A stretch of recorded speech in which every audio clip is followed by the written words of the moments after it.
اب ہم آپ کو سناتے ہیں سیدنا ایوب علیہ السلام کا قصہ۔ ایوب علیہ السلام انبیاء کی جماعت میں سے ایک ہستی ہیں۔ اللہ تعالیٰ نے صبر کے معاملے میں بطور خاص ان کا تذکرہ فرمایا ہے، لوگوں کے لیے ایک مثال اور نمونہ ٹھہرایا ہے۔ آپ کا نسب نامہ یوں ہے: ایوب بن موس بن رازح بن عیس بن اسحاق بن ابراہیم علیہ السلام، یہ سیدنا اسحاق علیہ السلام کی نسل میں سے ہیں۔ ابراہیم علیہ السلام کے دو صاحبزادے تھے، اسماعیل علیہ السلام اور اسحاق علیہ السلام۔ ان کے بعد سب کے سب انبیاء کرام اسحاق علیہ السلام کی نسل سے تھے، سوائے نبی کریم صلی اللہ علیہ وسلم کے۔ آپ اکیلے سیدنا اسماعیل علیہ السلام کی نسل سے ہیں۔ اسحاق علیہ السلام کے بیٹے ہیں یعقوب علیہ السلام۔ انہی یعقوب علیہ السلام کو اسرائیل بھی کہا جاتا ہے۔ اسی نسبت سے بنی اسرائیل کا مطلب ہے یعقوب علیہ السلام کی آل اولاد۔ یعقوب علیہ السلام کے 12 بیٹے تھے۔ ان کے بیٹوں کو اسباط بھی کہتے ہیں۔ ان کا تذکرہ قرآن میں بھی آتا ہے۔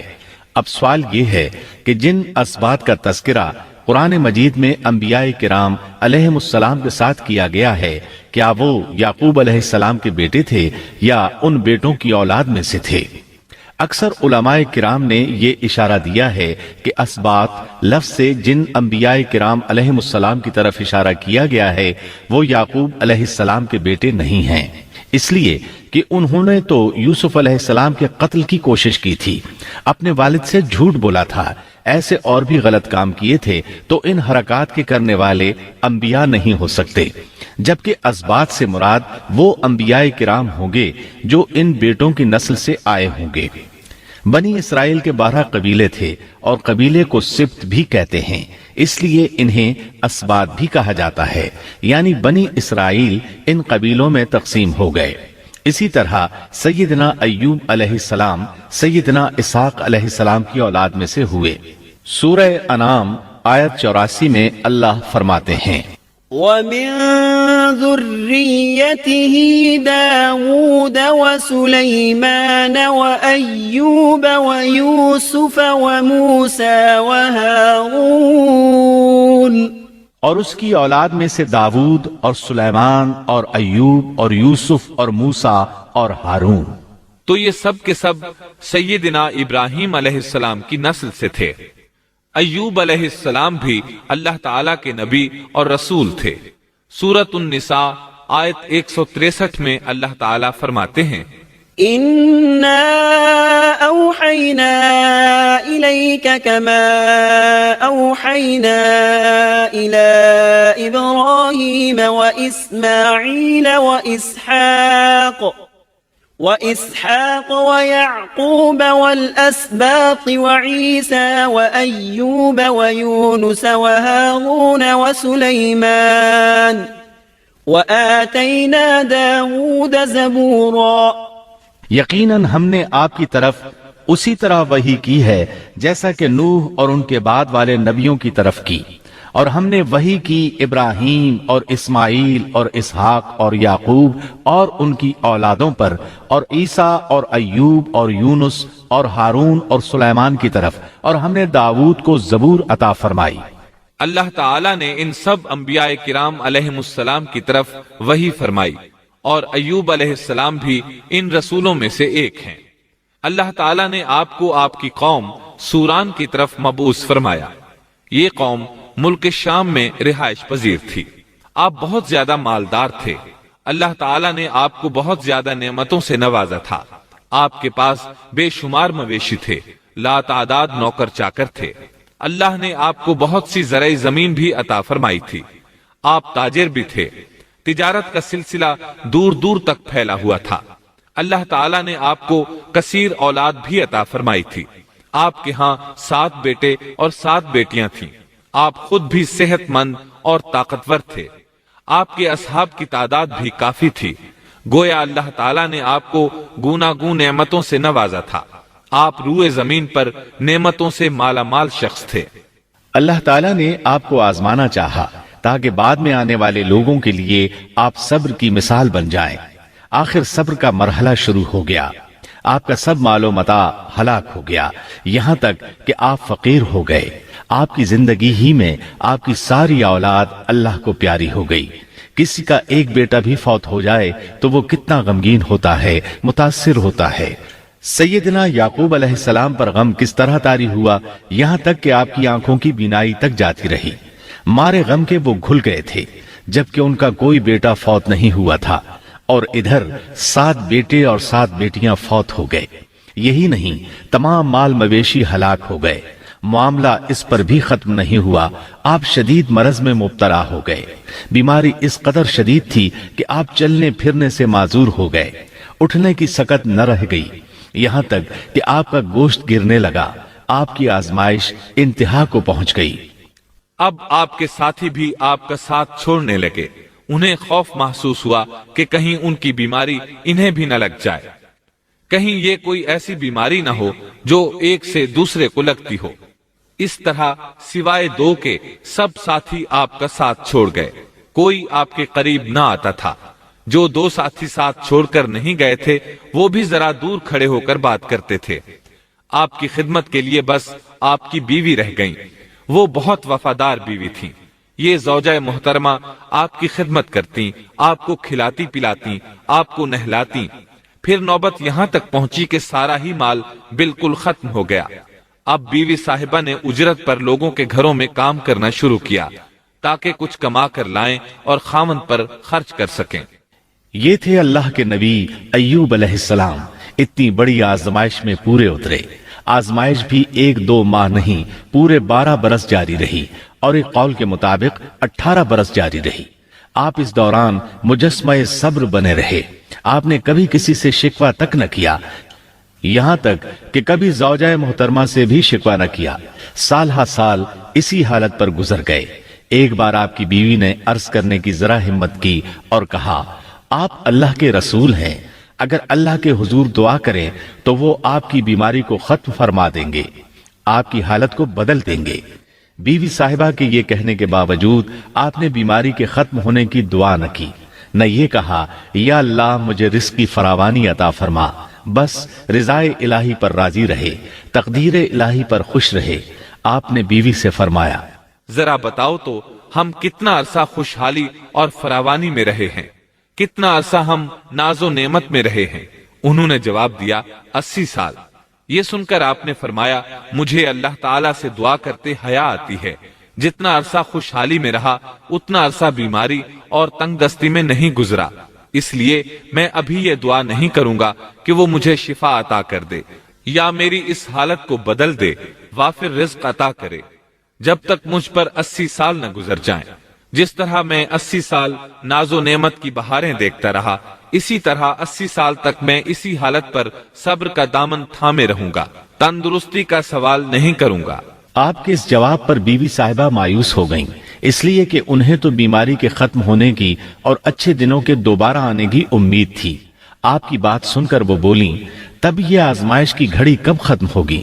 چونکہ اس بات سے اللہ تعالیٰ کی ناشکری ہوتی تھی، اس لیے ایوب علیہ السلام ناراض ہو گئے۔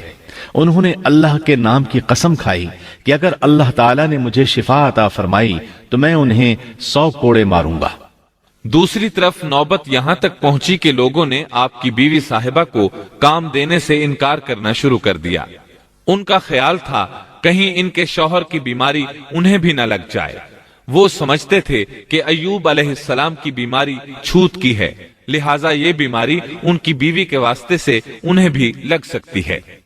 جب معاملہ یہاں تک پہنچ گیا تب آپ نے ایک چھوٹی سی بات کہی، اس میں بھی کوئی واضح دعا نہیں تھی، جبکہ اس وقت سے بڑھ کر دعا کے لیے کون سا وقت ہو سکتا تھا؟ آپ کی اس بات کو اللہ تعالیٰ نے قرآن مجید میں بیان فرمایا ہے۔ سورہ انبیاء آیت 83 میں ہے، وَأَيُّوبَ إِذْ نَادَى رَبَّهُ أَنِّي مَسَّنِيَ الضُّرُّ وَأَنْتَ أَرْحَمُ الرَّاحِمِينَ۔ اور ایوب کی اس حالت کو یاد کرو جبکہ اس نے اپنے پروردگار کو پکارا کہ مجھے یہ بیماری لگ گئی ہے اور تو رحم کرنے والوں سے زیادہ رحم کرنے والا ہے۔ مجھے آزمائش نے آ لیا ہے اور تو ارحم الراحمین ہے۔ مطلب یہ کہ آپ نے واضح الفاظ میں دعا نہیں فرمائی.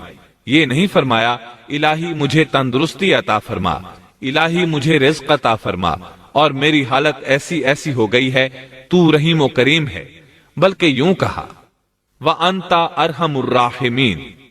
عرض کیا میری نسبت میری حالت کو تو ہی بہتر جاننے والا ہے.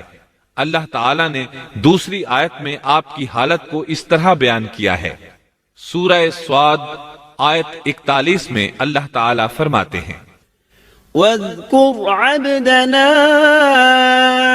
أيوب إذ نادى ربه أني مسني الشيطان بنصب وعذاب. اور ہمارے بندے ایوب کا بھی ذکر کر جبکہ اس نے اپنے رب کو پکارا کہ مجھے شیطان نے رنج اور دکھ پہنچایا ہے. گویا آپ نے اس بیماری اور مصیبت کو اللہ تعالیٰ کی طرف منسوب نہیں فرمایا، بلکہ اللہ تعالیٰ کو اس سے مبرہ و پاک ٹھہرایا اور اسے شیطان کی طرف منسوب کیا. یوں نہیں کہا اللہ تو نے مجھے مصیبت میں ڈال دیا، بلکہ اس کو غیر اللہ یعنی شیطان کی جانب منسوب کیا. حدیث میں بھی اسی طرح آتا ہے والشر ليس إليك. برائی تیری طرف سے نہیں ہے. آپ نے اپنی حالت کو بھی ایسے ہی پیش کیا اور یوں عرض کیا أني مسني الضر وأنت أرحم الراحمين. اللہ تعالیٰ نے آپ کی التجا کو اسی لمحے شرف قبولیت سے نوازا. کتنے ہی موقع ایسے آئے تھے کہ اس سے قبل بھی آپ دعا کر سکتے تھے اور وہ قبول ہو جاتی، لیکن آپ نے صبر کا دامن تھامے رکھا.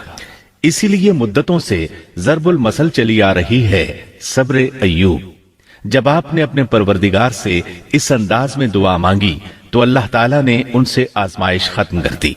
اللہ تعالیٰ سورہ صاد آیت 42 میں فرماتے ہیں اركض برجلك هذا مغتسل بارد وشراب.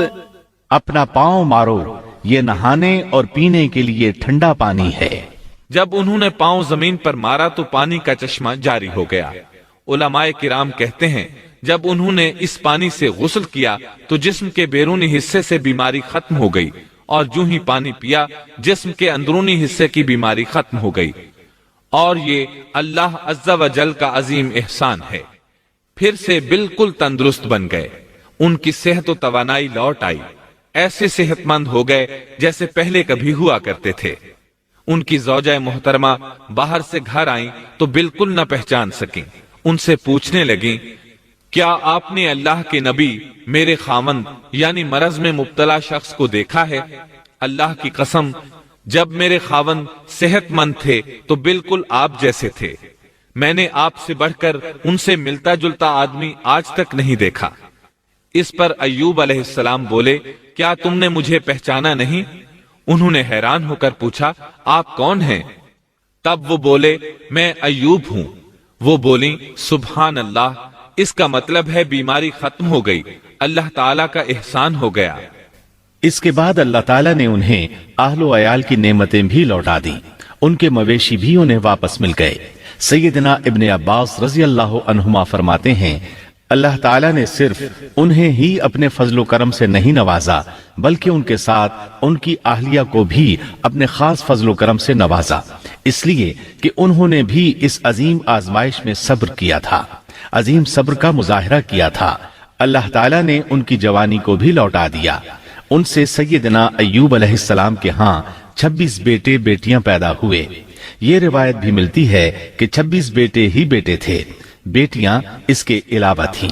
اللہ تعالیٰ سورہ انبیاء آیت 84 میں فرماتے ہیں وَآتَيْنَاهُ أَهْلَهُ وَمِثْلَهُمْ مَعَهُمْ رَحْمَةً مِّنْ عِنْدِنَا وَذِكْرَى لِلْعَابِدِينَ.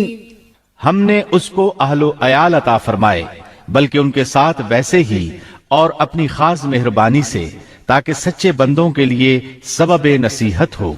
مطلب یہ کہ ان کی جوانی واپس کر دی، مال و دولت لوٹا دیا اور یہ چیزیں انہیں فوراً واپس کر دی تھیں، جسمانی صحت بھی واپس فرمائی اور دنیاوی دولت بھی واپس کر دی۔ امام بخاری، امام احمد اور دیگر محدثین نبی کریم صلی اللہ علیہ وسلم سے روایت بیان کرتے ہیں کہ نبی کریم صلی اللہ علیہ وسلم نے فرمایا، جب سیدنا ایوب علیہ السلام غسل فرما رہے تھے تو ان پر ٹڈیوں کی موسلا دھار بارش ہونے لگی۔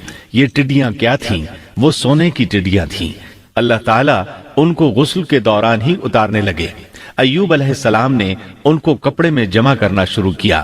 اس پر اللہ تعالیٰ نے فرمایا، اے ایوب، کیا میں نے تجھے مالدار نہیں بنا دیا؟ اس نئے نازل ہونے والے مال سے بے پرواہ نہیں بنا دیا؟ ایوب علیہ السلام نے عرض کیا، جی ہاں میرے پروردگار، لیکن میں آپ کی رحمت اور برکت سے تو بے پرواہ نہیں ہو سکتا۔ بلا یا رب ولكن لا غنى لي عن بركتك۔ ہاں اے رب، لیکن میں تیری برکت سے دور کیسے رہ سکتا ہوں؟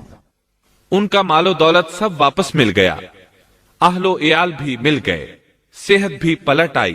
یہ سب اللہ کے خاص فضل و کرم سے تھا اور اس عظیم صبر کے صلے میں تھا جو انہوں نے کیا تھا۔ اللہ تعالیٰ نے ان کی اہلیہ محترمہ پر بھی نرمی فرمائی، جیسا کہ سورہ صاد آیت 44 میں فرماتے ہیں، وَخُذْ بِيَدِكَ ضِغْثًا۔ اور اپنے ہاتھ میں تنکوں کی ایک جھاڑو پکڑو۔ بالکل باریک تنکوں کی ایک جھاڑو لو، اس میں 100 تنکے ہوں، ان کو اکٹھا کر لو۔ اس کے بعد فرمایا، فَاضْرِبْ بِهِ وَلَا تَحْنَثْ۔ جھاڑو سے اسے مار اور قسم کے خلاف نہ کر۔ مطلب یہ کہ ایوب علیہ السلام نے اپنی بیوی کو 100 کوڑے مارنے کی قسم کھائی تھی۔ اللہ نے یہ تدبیر سمجھائی کہ 100 تنکوں کا جھاڑو لے کر ایک بار انہیں مارو اور قسم پوری کرو، قسم کی خلاف ورزی نہ کرو۔ اس طرح آپ کی قسم بھی پوری ہو جائے گی اور بیوی کو بھی تکلیف نہیں پہنچے گی۔ تو اس طرح اللہ تعالیٰ نے ان کی زوجہ محترمہ پر خاص مہربانی فرمائی۔ اللہ سورہ انبیاء آیت 83 اور 84 میں فرماتے ہیں، وَأَيُّوبَ إِذْ نَادَى رَبَّهُ أَنِّي مَسَّنِيَ الضُّرُّ وَأَنْتَ أَرْحَمُ الرَّاحِمِينَ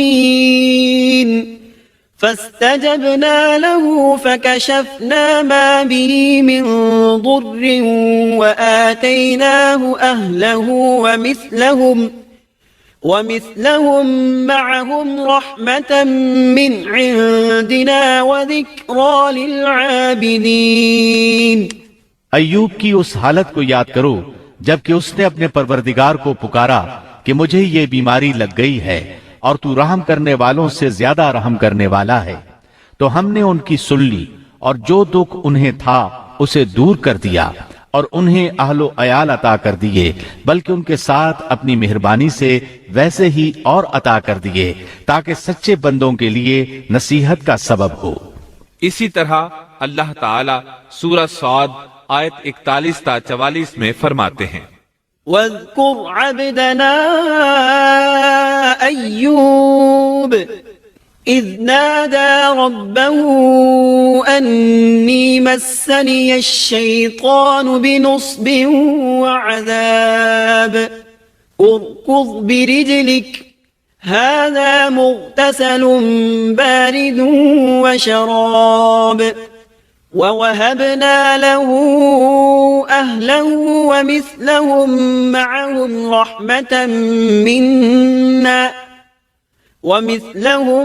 مَّعَهُمْ رَحْمَةً مِّنَّا وَذِكْرَى لِأُولِي الْأَلْبَابِ وَخُذْ بِيَدِكَ ضِغْثًا فَاضْرِب بِّهِ وَلَا تَحْنَثْ إِنَّا وَجَدْنَاهُ صَابِرًا نِعْمَ الْعَبْدُ إِنَّهُ أَوَّابٌ۔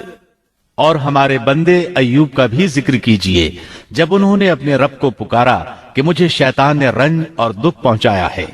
اپنا پاؤں مارو، یہ پینے اور نہانے کے لیے ٹھنڈا پانی ہے، اور ہم نے انہیں ان کا پورا کنبہ عطا فرمایا، بلکہ اس کے ساتھ اپنی خاص رحمت سے اور عقل مندوں کی نصیحت کے لیے اتنا ہی اور بھی عطا کر دیا۔ اور اپنے ہاتھ میں تنکوں کی ایک جھاڑو لے کر مار دیں اور قسم کے خلاف نہ کریں۔